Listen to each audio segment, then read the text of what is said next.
Hey everyone, Brian Mann here, Portfolio Manager for the TAMIM Global Tech and Innovation Fund. And today I'll give a quick recap of the Tesla earnings.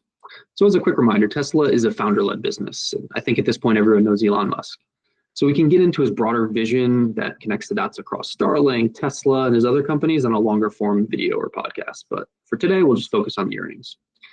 So for the quarter, top line growth came in at 8% year over year. But most notably, they had better gross margins. And part of the driver for those better gross margins was a higher take rate for the full self-driving software, the incremental margins of which are incredibly high, as it's scalable software, distributed over-the-air updates, and charges a monthly subscription or as a one-time upfront lump sum payment. Looking ahead, top line was guided for 10% year-over-year growth in Q4 and 20 to 30% delivery growth for next year. Both of those were a lot better than people were anticipating coming in. Part of this growth will be driven by the new, more affordable car that they plan to roll out, seemingly starting production in the first half of next year. Jumping into that topic, as I think it's one of the two most important current areas of focus. So on the cheaper car, because Tesla has the lowest cost structure in the industry, maybe excluding BYD, as they scale the production, those manufacturing costs on a per unit basis continue to come down. And so they're actually able to bring the prices of the vehicles down for consumers, but still make a positive margin. So this is very different relative to the legacy OEMs like VW, Ford, Stellantis, and many others who basically have already taken all of the possible costs out of their legacy internal combustion engine manufacturing processes. And in fact, they're actually beginning to see negative economies of scale as unit sales of internal combustion engine vehicles plateau, but the cost of those vehicles remain. And so the cost of those vehicles or facilities remain. And then jumping to the EV side for those legacy OEMs, most of them haven't really figured it out yet, and their cost structures remain incredibly high. They haven't put forth the investment that a Tesla or BYD has.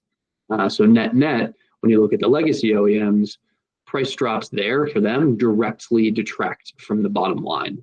And it could actually spur a faster vicious cycle where price drops lead to faster net income and net income declines and cash flow burns, which is very different versus Tesla and BYD, who are able to lower prices to consumers but still maintain their margins. These legacy OEMs, they may actually be forced to raise prices if they want to maintain their razor-thin margins.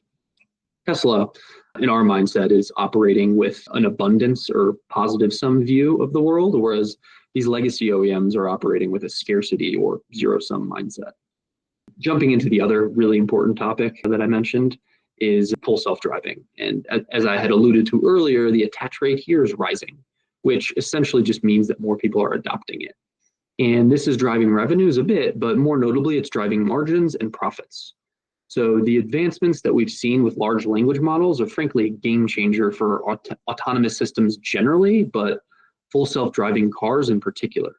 And so overall, this fits into Tesla's razor blade model, similar to Apple's, where with the razor being the car and the blade being the high margin software. And the virtuous flywheel that they have really gets spinning as cheaper cars launch and full self-driving improves. So that flywheel goes something like this. Tesla wants to reduce the upfront cost of vehicles to consumers to get more cars on the road. So they want to boost volumes. And to boost volumes, bringing down price, that's a very typical supply-demand thing to do.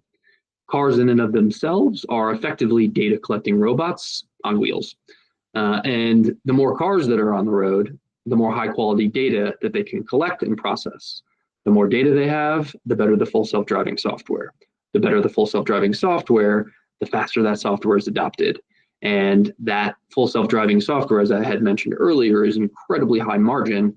And so their profits can really explode. They can reinvest that back into the business. And sooner or later, you'll see autonomous vehicles on the road collecting data. And that can happen a lot faster. The faster prices for those vehicles actually come down.